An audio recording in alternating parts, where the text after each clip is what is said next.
हाँ, नमस्कार दोस्तों, हैप्पी होली। आप सब लोगों का स्वागत है।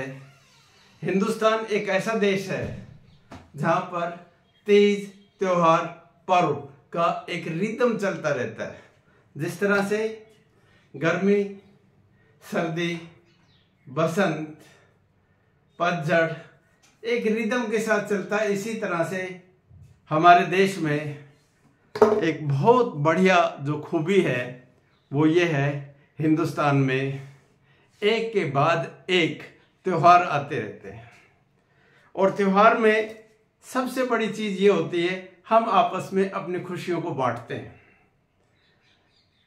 ऊपर से लेकर दक्षिण तक जिस तरह से सीजन्स बदलते हैं उसी तरह से त्योहार है। जिस तरह से हमारा नॉर्थ में एक त्योहार आता है जिसे हम कहेंगे लोहड़ी, तो साउथ में दूसरी तरह से पोंगल आ जाता है। यहाँ दिवाली और होली ऐसे त्योहार हैं जो बड़े कॉमन हैं, जो हर क्षेत्र में एक ही तरह से मनाए भी जाते हैं। एक विरासत है और विरासत को बांटना ही हमारी संस्कृति है। यहाँ दो एक लाइन बोलती है, मैं आज के टॉपिक के ऊपर आ जाता हूँ। वो है आपस का भाईचारा। भाईचारे का मतलब ये नहीं है भाई का चारा, भाईचारा का मतलब ब्रदरहुड एंड फ्रेटर्निटी। अब आते हैं आप देश की जो प्रगति है, उस प्रगति में हमारे साधनों का बंटवारा किस तरह से होता है, इस बात पर निर्भर करती है हमारी सबकी खुशियां। अगर आप ठीक से वितरित कर देते हो संसाधनों को, तो एक खुशी, एक पेनिट्रेशन ऑफ हैप्पीनेस हर वर्ग तक पहुंचती है।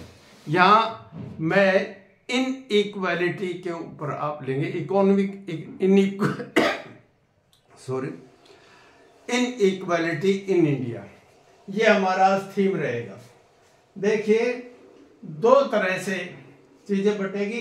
एक क्षेत्रीय inequality from north to south and west to east, और एक वर्ग विशेष में किस तरह से असमानता आ जाती है। पिछले कुछ वीडियोस में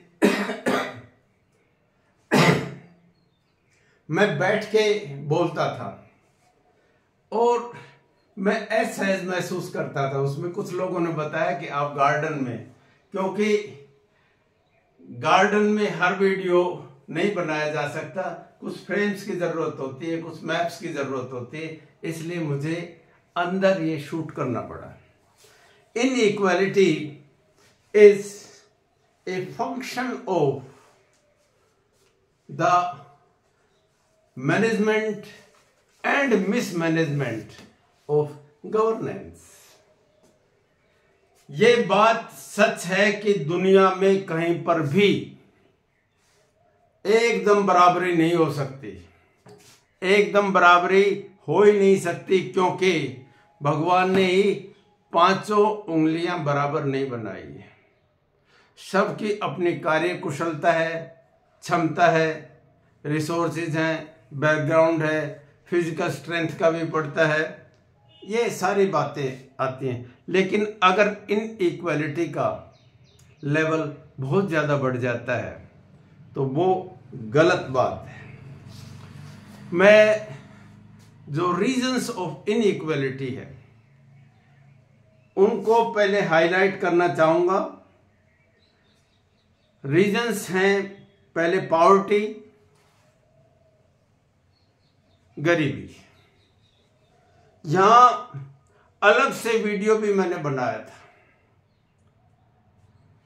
पॉवर्टी एक साइकिल है, जो फंस गए एक बार, जिस तरह से गड्ढे में फंस जाते हैं, उसी तरह से पॉवर्टी भी एक ऐसा गड्ढा है जिसमें एक बार फंस गया, निकलना बड़ा मुश्किल होता है। ज्यादातर पहले, आजादी से पहले ज्यादा गरीब वो इलाके थे जहां सबसे ज्यादा प्राकृतिक आपदाएं आती थी, जहां सबसे ज्यादा बाढ़ आती थी, जहां सबसे ज्यादा तूफान आते थे, जैसे उड़ीसा वगैरह, जहां सबसे ज्यादा बड़े रेगिस्तान थे, जैसे थार डेजर्ट, जहां बारिश ही नहीं होती थी। यानी प्राकृतिक आपदाओं और विपदाओं के साथ जुड़ा हुआ था हमारा पॉवर्टी का इंडेक्स। लेकिन हमारी बहुत बड़ी कामयाबी है, बहुत बड़े हमने बंद बांधे, डिजास्टर मैनेजमेंट किया, साइंस एंड टेक्नोलॉजी का प्रयोग किया और हमने काफी कंट्रोल किया गरीबी को। हम ऊपर बढ़ते गए हैं। जो बहुत बड़ी संख्या में लोग गरीबी लाइन के नीचे थे उनको हमने अपलिफ्ट किया, लेकिन बहुत कुछ अभी भी करना बाकी है। यहां एक डेटा देना चाहूंगा, डेटा बड़ा कमाल का है। यदि 1%, सिर्फ 1% लोगों के पास देश के 35 से 40% रिसोर्स आ जाते हैं, एक बात। यदि 20% लोगों के पास 80% रिसोर्स आ जाते हैं और 80% लोगों के पास सिर्फ 20% ही संसाधन बच पाते हैं, तो ये जस्टिस नहीं कहा जा सकता। Economic equality is an indicator of economic justice. और हमारी आजादी उस समय तक अधूरी है जब तक हमारे आर्थिक स्वतंत्रता, आर्थिक न्याय ठीक से नहीं होता है। अब यहां एक बड़ी बात आ जाती है, ये वर्ग बन जाते हैं। इसमें एक high income group, middle income group, low income और एक बहुत ही लो। आप ये देखिए, एक बार है मेरे पास, इस बार को एक विशेष बार समझ लीजिए। इससे ऊपर के लोग अबाउ पॉवर्टी लाइन, इससे नीचे के लोग बिलो पॉवर्टी लाइन। इसके नजदीक जो लोग रहते हैं, लोअर मिडिल क्लास या गरीबों में थोड़ा ठीक होने लग गए, वो कभी ऊपर हो जाते हैं, कभी नीचे हो जाते हैं। थोड़ा सा भी संकट आता है तो उसी समय लोग एक कैटेगरी से दूसरी कैटेगरी में आ जाते हैं। ये बहुत बड़ी पॉपुलेशन है। लोग कहते हैं कि 80 करोड़ लोग अगर अनाज के ऊपर निर्भर करते हैं, सरकारी अनाज के ऊपर, तो ये गौरव की बात नहीं है। चलो सरकार मदद कर रही है, कुछ इनको फ्रीबीज कहते हैं। हो सकता है राजनीतिक पार्टियां राजनीति नहीं करेंगी तो और क्या, चनों को गर्म करेंगी, राजनीति होगी, होती रहेगी। लेकिन एक बात जरूर है, लॉन्ग टर्म ऐसी प्लान बनाए जिससे गरीबी का परमानेंट उन्मूलन हो जाए। इसमें इंफ्रास्ट्रक्चर पे खर्च करने पड़ेंगे। तो गरीबी के ऊपर में बहुत ज्यादा नहीं बोलते, ये साइकिल है। A country is poor because it is poor, a man is poor because he is poor, a region is poor because he is poor. Poverty is a cycle, vicious cycle. आपके पास पैसा नहीं है तो आपकी purchasing power नहीं है, आप इन्वेस्ट नहीं कर सकते, सेव नहीं कर सकते, लगेगा नहीं पैसा, कैपिटल फॉर्मेशन नहीं होगी, कहीं नहीं लगाओगे तो आप सारा का सारा कंजम्पशन कर जाओगे, एक और सब्सिस्टेंस में रह जाओगे। आप सिर्फ और सिर्फ गुजारे लायक कुछ बच गया तो ठीक है, और वो साइकिल में फंसा रहता निकल। इसको एक शॉक ट्रीटमेंट की जरूरत पड़ती है। मैं फिर काल कहता हूं, शॉक ट्रीटमेंट, इसमें गवर्नमेंट का इंटरवेंशन बहुत ज्यादा है। यहां एक और भी बात है, बहुत लोग गरीबी को ओढ़ बिछा भी लेते हैं। जितने भी हमारे ट्राइब्स हैं, जितने भी हमारे बहुत ही लोग अति गरीब हैं, वो लोग बहुत सारे गवर्नमेंट की सपोर्ट से इस तरह से उसमें से निकलना भी नहीं चाहते। अगर हेल्थ ठीक नहीं है, गलत आते हैं, नशे के आते हैं, काम करते ही नहीं है, लेजीनेस है, तो पॉवर्टी वहां टिकी रहेगी। यहां दूसरा जो बिंदु है जो बहुत ही महत्वपूर्ण है, वो है जेंडर। एक ही परिवार में देखिए आप, यहां एक बड़ी कमाल की बात है, मेल फीमेल। में अंतर मिलेगा इनकम में। अपर कैट जिसके अकाउंट में पैसा है, सीधी बात है, जिसके नाम से प्रॉपर्टी है। दूसरा इंडिकेटर ले लीजिए, जिसकी मोबिलिटी है। बहुत सारे इंडिकेटर्स हैं, उनमें अगर फिट कर दे तो एक ही जगह रहने वाले, एक ही छत पे रहने वाले हमारे लोगों में अंतर आएगा, यानी एक जेंडर डिफरेंशिएशन है। अलावा इसके एक बहुत ही बड़ा फैक्टर है, वो सोशल है, वो है कास्ट का और रिलीजन का, जाति और धर्म का। यहां एक बड़ा कमाल की चीज है, दुनिया में और कहीं पर भी है नहीं है, सिर्फ हिंदुस्तान में है। कास्ट है, और कास्ट के टैग भी लगे हुए हैं। पूरी की पूरी एक कम्युनिटी गरीबी में फंसी हुई है, कास्ट का लेबलिंग है, गलत परंपराओं में फंसे, निकल ही नहीं पाते। इसके लिए सोशल एजुकेटर की बड़ी जरूरत है। और मैं आऊंगा कि रेमेडीज क्या हो सकती हैं। यहां फिर एक बात आ जाती है, और वो बहुत ही बड़ी बात है। इट इज द एजुकेशन जो इक्वलाइजर का काम करती है। लोगों को पढ़ाओ, लोगों की सेहत ठीक रखो, सारी चीजें अपने आप कर लेंगे। अगर करेक्ट एजुकेशन आ जाती है तो आप इकोनॉमिक इम्बैलेंसेस को, इकोनॉमिक इनइक्वालिटी को बहुत आसानी से दूर कर सकते हैं। यहां जो रिसर्च मेथड्स के गिनीज कोफिशिएंट निकालकर पॉवर्टी को, वही मैंने बहुत सिंपल तरीके से बताया कि एक बार बना दी जाती है, इसके नीचे गरीबी नीचे है, और गरीबी बीपीएल बिलो पॉवर्टी लाइन से नीचे यहाँ है, और ऊपर में आप बेटर कंडीशन में हो जाते हैं। तो गरीबी नापने के लिए, इनइक्वालिटी को नापने के लिए गिनीज कोफिशिएंट को हम जिम्मेवार समझते हैं। जहां फीमेल पार्टिसिपेशन एम्प्लॉयमेंट में ज्यादा है, यानी औरतों की भागीदारी रोजगार में, अवसरों में ज्यादा है, वहां पर बेटर कंडीशंस मिलेंगी। यहां मैं 2 कोटेशंस डालना चाहूंगा। ऑस्कर वाइल्ड की एक बड़ी इंपॉर्टेंट कोटेशन है, सब थोड़े इधर उधर हो सकते हैं। Romance is the privilege of the rich and not the employment of the poor. ये जो घूमना फिरना, अच्छे कपड़े पहन लेना, डांस कर लेना, होटल में खाना और लाइक दैट, ये अगर आपने पैसा कमा लिया, बहुत अमीर हो, तो उनका एक प्रिविलेज है, विशेष अधिकार है। गरीब लोगों को इसमें नहीं फंसना चाहिए। हमारे बहुत सारे नौजवान इस चाल में और ढाल में अपना समय खराब करते रहते हैं। ऐसा नहीं है, होना ये चाहिए कि उनको सबसे ज्यादा काम करना चाहिए। A poor must be practical, उसको ज्यादा व्यवहारिक होना चाहिए। और ये एक कोटेशन इंग्लिश लिटरेचर की ऑस्कर वाइल्ड ने दी, बहुत सारे मैं कोट करूंगा।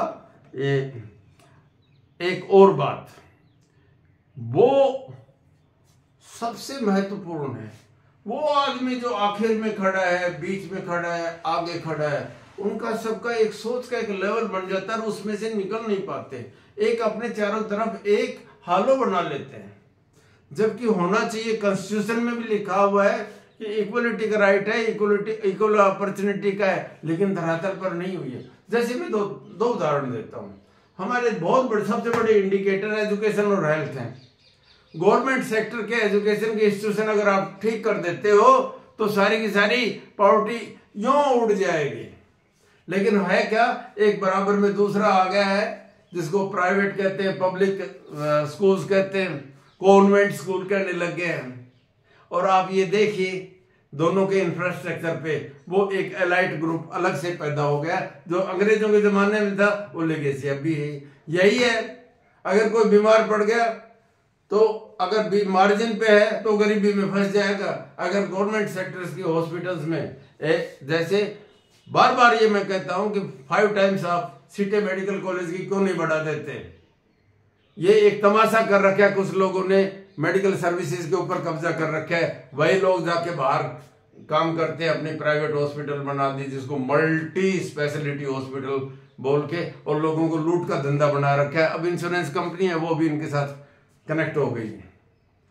अगर हेल्थ और एजुकेशन दोनों सेक्टर्स को ठीक कर देते हैं, अगर आप एम्प्लॉयमेंट जनरेशन में आप पैसा लगा देते हैं, या एक और बड़ी बात आ जाती है, वो है कि आप अपने पैसे को किस तरह से गवर्नमेंट सेक्टर में जो हम टैक्स देते हैं उस टैक्स का अगर इंफ्रास्ट्रक्चर पे, एम्प्लॉयमेंट जनरेशन पे, एमएसएमई को बढ़ावा देने के लिए, नए नए आईटी सेक्टर में निवेश करने के लिए, नए नए इंडस्ट्रियल पार्क बनाने के लिए, लोगों की कौशल बढ़ाने के लिए अगर आप पैसा लगाते हो तो गरीबी तो एकदम इवेपोरेट हो जाएगी और लोगों के चेहरे के ऊपर मुस्कुराहट आएगी।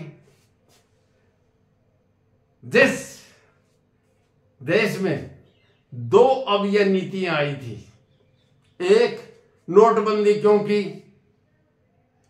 अगर मार्केट से लिक्विडिटी खत्म कर देते हो तो कितनी बेरोजगार बढ़ा दी, ये गलत स्टेप था जिसका नाम भी नहीं लेते। दूसरा, इतना स्ट्रिक्ट लॉकडाउन किया, उसने नीचे कर दिया। और पैसे को क्या किया, लगभग 15 से 20 लाख करोड़ कॉर्पोरेट का माफ करके रख दिया। ये पैसा अगर हाईवे डेवलपमेंट में, इंडस्ट्रियल पार्क बनाने में, आईटी में लगना, टेलीकम्युनिकेशन में लगता, रेलवेज में लगता, नई यूनिवर्सिटीज खोलने में लगता, अच्छे स्कूल बनाने में लगता, तो चीजें ठीक हो जाती। मैं हिंदुस्तान के दो ऐसे सेक्शंस हैं जिनको सैल्यूट करना चाहूंगा। एक फार्मर, जिस समय नोटबंदी आई, जिस समय कोरोना काल आया तो लोगों के पेट में रोटी देने का काम किसान ने उस समय भी अनाज के उत्पादन को कम नहीं करने दिया। हिंदुस्तान की बहुत बुरी स्थिति हो जाती अगर अनाज नहीं होता। और दूसरा, सिक्योरिटी सर्विसेज, हमारी सिक्योरिटी सर्विसेज इतनी ट्रेंड और इतनी डेडिकेटेड हैं कि आज भी हमारे बॉर्डर्स काफी सुरक्षित हैं। यहाँ गड़बड़ कहीं और है, गड़बड़ कहीं और है। हमने जो मॉडल ले लिया है वो क्रोनिक कैपिटलिज्म को धीरे धीरे पेनिट्रेट कर गया। अब कल ही अखबार में देख रहा था, राजनीति में जिस तरह से महाराष्ट्र की रिपोर्ट आई है, ये अपराध घुस गया है। अपराध, राजनीति और धर्म, ये पॉजिटिव, नेगेटिव और न्यूट्रल, अगर तीनों तार मिल गए तो भाई गड़बड़ हो जाएगी। इंस्टीट्यूशंस को अपना काम करना चाहिए। जो अपराध करता है, रूल ऑफ द हिंदुस्तान में रहना चाहिए। एक बड़ी और बात आ जाती है, हमारी श्रम उत्पादकता, जो लोगों की उत्पादन करने की क्षमता है वो नीचे है। हमारे पास कस्सी और परात वाला तो लेबर है, लेकिन क्या जेसीबी चलाने वाला मजदूर हमने बहुत ज्यादा स्किल कर दिया है। कोई बहुत सारे काम ऐसे, कहीं ड्राइविंग की जरूरत होती है। आप ये भी देखिए कि सैनिटेशन का काम भी आज तक भी मैनुअल होता है। वो मेन हॉल में आदमी चला जाता है और मर जाते हैं। सारा मशीन से होना चाहिए। स्किल को डेवलप करो, स्किल जीतेगी। आदमी की प्रोडक्टिविटी बढ़ाने के लिए पता नहीं क्या बात होती है, इंजीनियरिंग कॉलेज है, पॉलिटेक्निक है, आईटीआईज हैं, और स्कूलों में भी जितने भी +2 स्कूल है, एक तो ये बात है, क्या है न्यू एजुकेशन पॉलिसी लाई, मेरे तो समझ में नहीं आई। आप जितने भी +2 स्कूल में, उसमें आईटीआई वाले जितना सिलेबस है वो भी करवा दो और उनको स्किल डेवलप करके वहीं की वहीं पे आपको रोजगार की तरफ चले जाओ। अगर आपके पास हेल्थ सर्विसेज में शॉर्ट पड़ते हैं तो आपका जो बीएससी मेडिकल वाले हैं उनको नर्सिंग में, रेडियोलॉजी में, जितने भी फंक्शंस है हेल्थ केयर के, उनमें कर दे। और मेडिकल कॉलेज में भी यही है, जो बीएससी 3rd ईयर कर ली जिसने, उसको मेडिकल कॉलेज में एडमिशन दे दो, 2nd ईयर में दे दो। जिस तरह से पॉलिटेक्निक वाले को आप 2nd ईयर में इंजीनियरिंग कॉलेज में देते हो, इस तरह से वहां पे भी हो जाना चाहिए। और मेडिकल कॉलेज के ऊपर पैसा भी खर्च करो और सीट बढ़ाओ। इस इंफ्रास्ट्रक्चर में भी सीट बढ़ाई जा सकती है। जब आपने इंटरनेट से इतनी बड़ा एजुकेशन को कर सकते हो तो कोई दिक्कत नहीं है। और थोड़ा सा लीक से हट के काम तो जरूर करना ही करना पड़ेगा। आपने कम्युनिकेशन की स्पीड भी बढ़ा देनी है, जिससे एफिशिएंसी बढ़ जाती है। यहाँ एक और बड़ा डिवाइड है जिसको हम कहेंगे रूरल अर्बन डिवाइड। शहर में अलग और गांव में अलग, दोनों की इनकम ही अलग अलग हो गई है। शहर में पर कैपिटा इनकम लगभग 7 और 8 हजार के बीच में है, जबकि गांव में वही 2 से 3 हजार। ये बड़ा फर्क है। जो लोअर इनकम ग्रुप हैं वहां पर गांव में, यद्यपि शहर की गरीबी ज्यादा खतरनाक है, गांव की गरीबी गांव में फिर भी गुजारा हो जाता है, क्योंकि cost of life is very low और वहां राम और रहम आज भी मौजूद है। इसलिए यहां इन्वेस्टमेंट करने की जरूरत है। लेबर फोर्स में फीमेल पार्टिसिपेशन को अगर आप बढ़ावा देते हो, बहुत सारी सोफिस्टिकेटेड जो जॉब्स है वहां पर फीमेल पार्टिसिपेशन अगर बढ़ा देते हो तो चीजें बदल जाएंगी। रूरल अर्बन है डिवाइड, इसको करना पड़ेगा। मेरे पास डेटा आ गया है। गांव की 3773 और शहर की 6459 रुपए है। ये डिवाइड भी आपको खत्म करना पड़ेगा। अब आगे कौन कौन से ऐसे स्टेप्स हैं जो आइलैंड्स को बदल देते हैं। यहां मैं एक और बात करना चाहूंगा। आप देखिए नक्शे के ऊपर, नॉर्थ से साउथ और वेस्ट से ईस्ट एक डिवाइड आ गया है। यहां कुछ एक आइलैंड्स ऑफ डेवलपमेंट आ गए, जैसे एनसीआर के पास दिल्ली के आसपास गुड़गांव, फरीदाबाद, नीमराना, धारूहेड़ा, एक कंसंट्रेशन बहुत बड़ा एक शेल आ गई है ग्रोथ का। ये ग्रोथ इंजन भी है। इसी तरह से बेंगलुरु, हैदराबाद, चेन्नई, 3 आईटी के जिस तरह से एक हब बन गए। एक हमारा बॉम्बे मेट्रोपॉलिटन है और कलकत्ता मेट्रोपॉलिटन। अगर 10 आप ये सेल्स निकाल दे तो देश में कुछ भी नहीं बचता विशेष। यानी engines of growth are urban places. हमको अर्बनाइजेशन बढ़ानी पड़ेगी। हमको गांव से अगर माइग्रेशन होता है तो एक अच्छा इंडिकेटर है, लेकिन दूसरा मॉडल ये है सारी इकोनॉमी को कुछ जगह पर कंसंट्रेट मत रखें।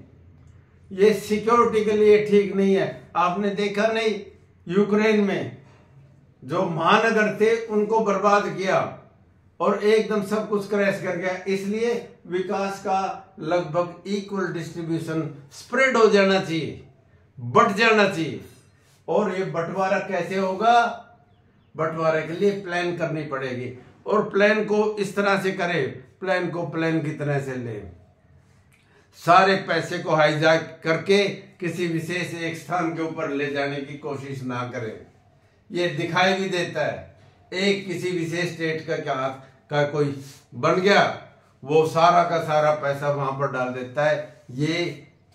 ये ठीक नहीं है। ये बातें, इन चीजों से ऊपर उठ जाना चाहिए और जो डिस्ट्रीब्यूशन ऑफ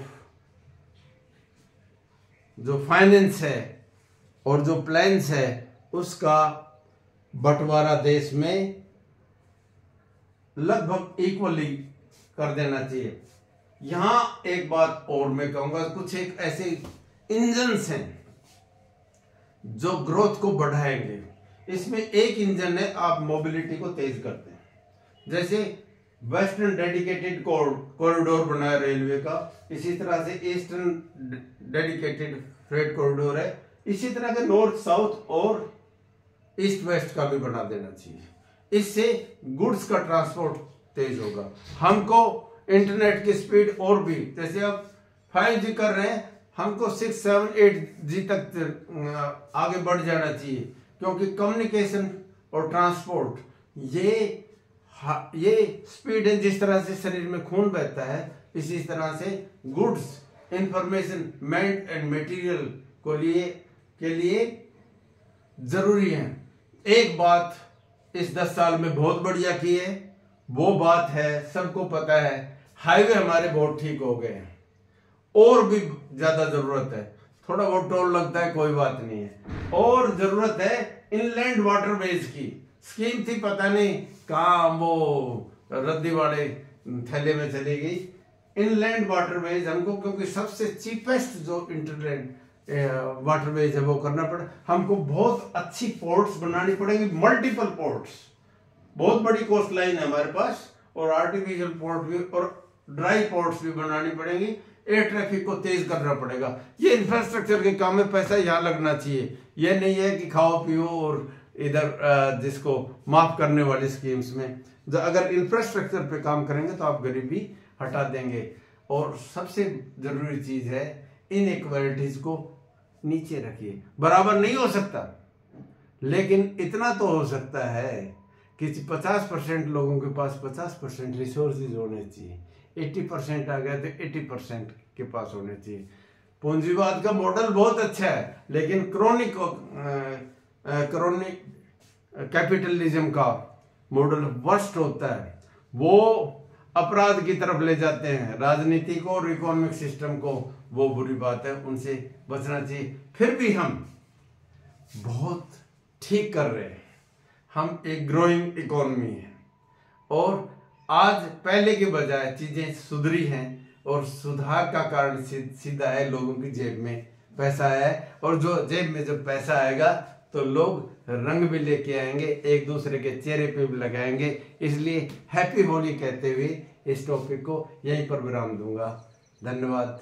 जय हिंद।